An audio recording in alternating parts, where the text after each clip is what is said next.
Okay, so here you have it, fully assembled, the Art-tech Cessna 182 500 class. It looks pretty good, I must say. I bought it because I find it one of the best looking Cessnas out there, and that's one of the main reasons that I got this plane.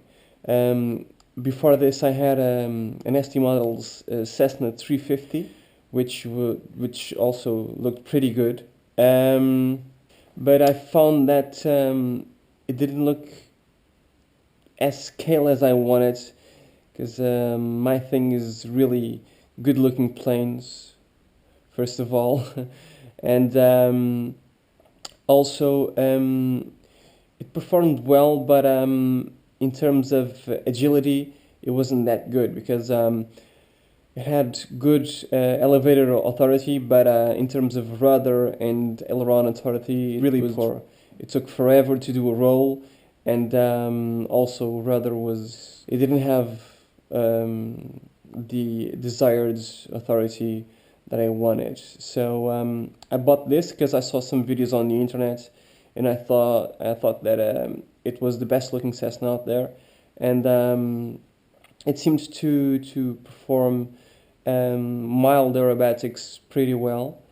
The roll on this plane is a lot faster than on the Cessna, at least it seemed from the videos.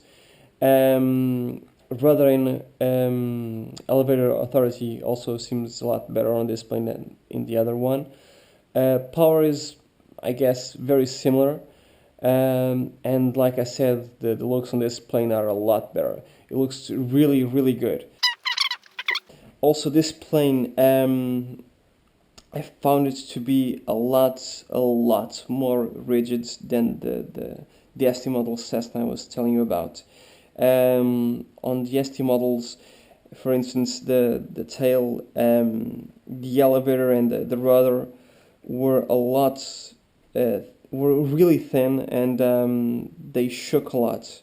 And this plane seems a lot more rigid in terms of the tail section. Also, the wings seem a lot more rigid, and the thing I was telling about the way the plane rolls, I think one of the things that influenced that the most is that the Art-tech Cessna, has an individual servo for each aileron, and the ST models only had one servo to control both ailerons. So that plus the bigger size ailerons on this one mean that it can roll a lot faster and respond much better to the controls than on the other one. Also, the flaps have individual servos. They work really well.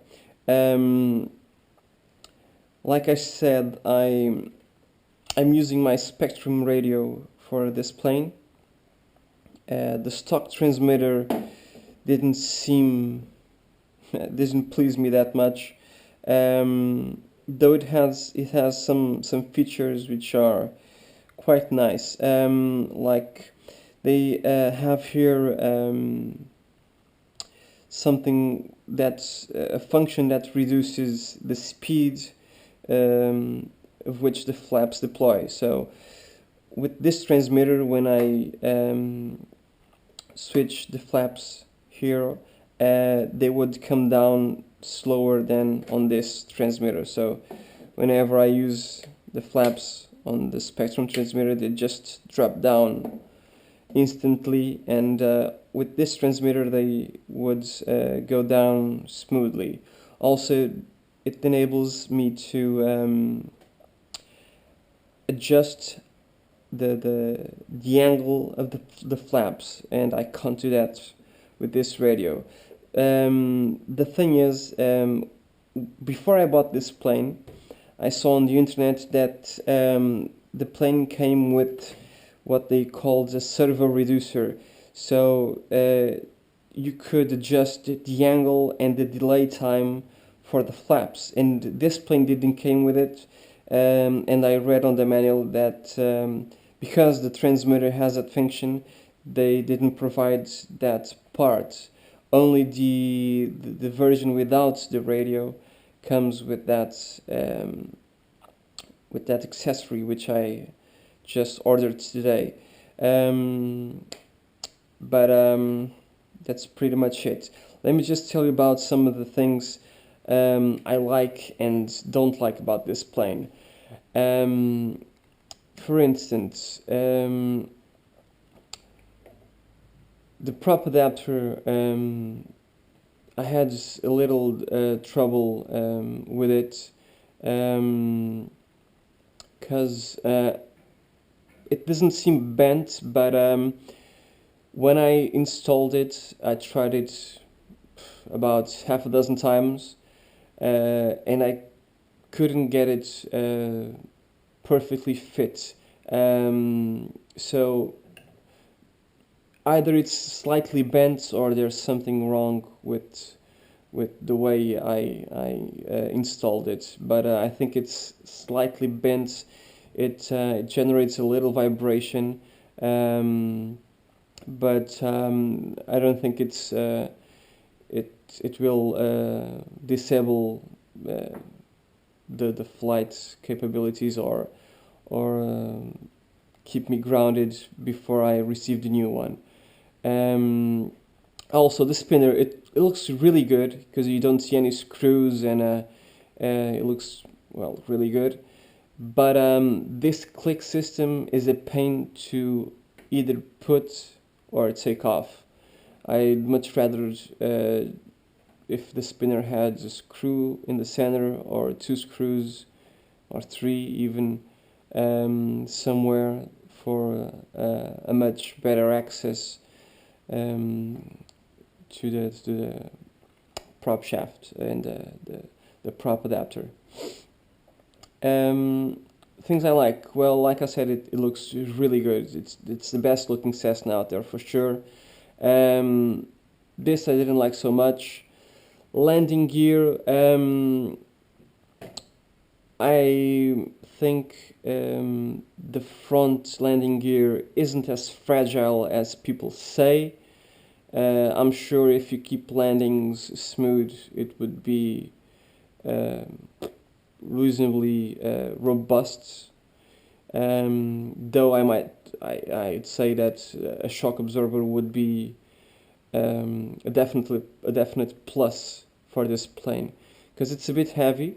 And the ST models, the 350 I had before, that one had a shock absorber on the front landing gear, and it really helps a lot on especially if you're landing and taking off from uneven surfaces like I normally do. Also, the wheels,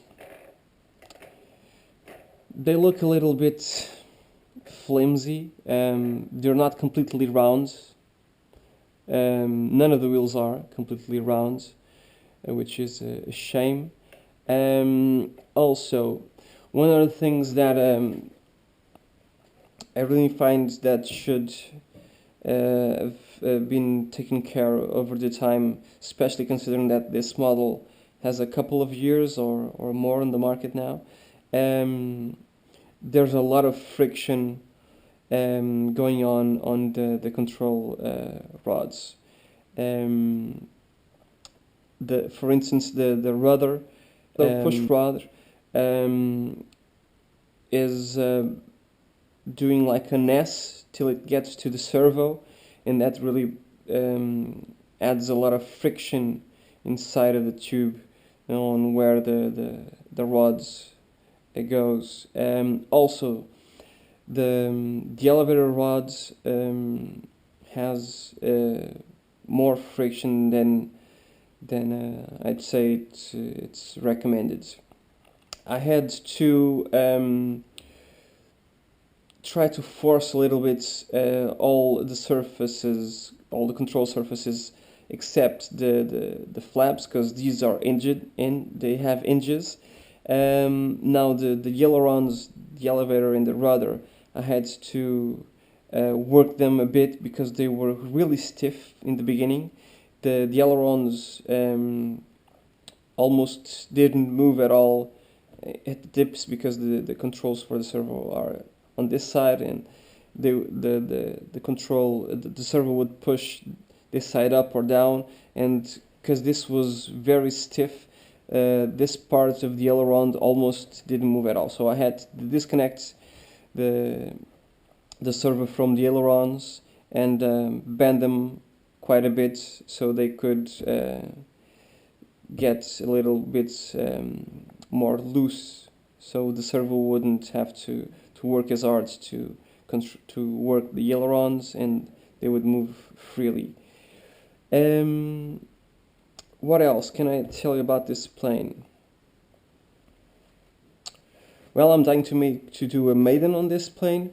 I think on this weekend the weather will be good for it, so let's hope I can do a good maiden for you, and let's hope everything goes well, and see you on the maiden flight. Okay, bye.